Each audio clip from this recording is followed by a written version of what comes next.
ẹ mọ̀ káàlẹ̀ ní àyín o gbogbo ẹ̀yin tèmi láti Nàìjíríà títí dé diaspora o. Ayinde èkejìlá ló pé ní sọ̀rọ̀ ẹ mọ̀ pé ẹ má bínú pé ẹ̀rín láti jọ yìí mo rè ṣiṣẹ́ lóko wa ní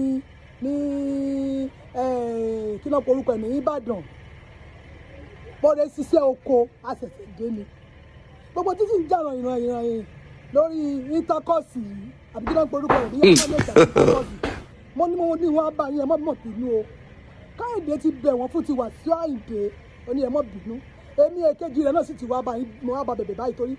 ọmọ ìlú kan náà ni wọn àti táyé mi òun ọmọ ẹ̀fọ̀n àti ọmọ ìlú péjú odò kan náà ló gbé wọn lọ ọkọ̀ kan náà lọ pa wọn pọ̀ èmi náà sì wá bá wọn bẹ̀bẹ̀ báyìí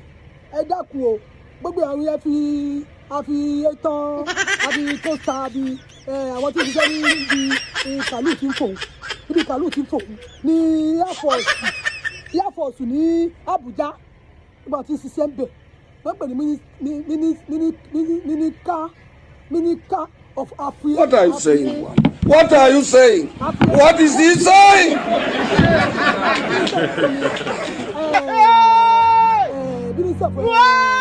What are you saying? God have mercy upon us. Ẹ má bínú sí Wasiu Ayinde wẹ́ dàpọ̀ ẹ̀jẹ̀bù rẹ o ẹ̀jẹ̀bù rẹ torí Ọlọ́run tó gba àwọn ọmọ Ìbàdàn Èkìtì níbi èkejì ìlú àwọn bá Wasiu Ayinde abàbẹ̀bẹ̀ o lọ́dọ̀ bàbá Tinubu ọmọ olódò ọkẹ ẹ bá bẹ̀ ọkọ má bínú sí Wasiu gbogbo ìyẹn tí ó ń fò níbi àkóso ministry tí wọ́n fò ní l'Abuja o táwọn olùsọ tí wọ́n gbéra o ẹ bá mi bẹ̀rẹ̀ kọ́ mọ́ bínú torí Ọlọ́run o àmì ìṣerú rẹ̀ mọ́ títí ọdún mẹ́wàá sí àrùn abúlé báwa ní ti ṣerú rẹ̀ bí ẹ bá wù yẹn ẹ ṣùgbọ́n àdúgbò bí ẹ jù wá bẹ́ẹ̀ ẹ dáríjì ẹ bá dájú ọmọ aníkù awáànù ọmọ anífowóṣe ọmọ ìyá mi ni torí ìlú kan náà ni òun àtẹkẹjì mi ti wá ẹ dákun ẹ dáríjì Wasiu Ayinde ẹ dákun o Wasiu Ayinde anífowóṣe ọmọ ìyá mi dákun ṣe jẹ́jẹ́ ilẹ̀ ń yọ o alágbára kó fẹ́ ṣọ̀ṣẹ́ o ilẹ̀ ń yọ o ní ṣubú lójú ọ̀tá o káàsì rẹ̀ bọ́ọ̀gù kò rẹ̀ borí rẹ̀ tó yọ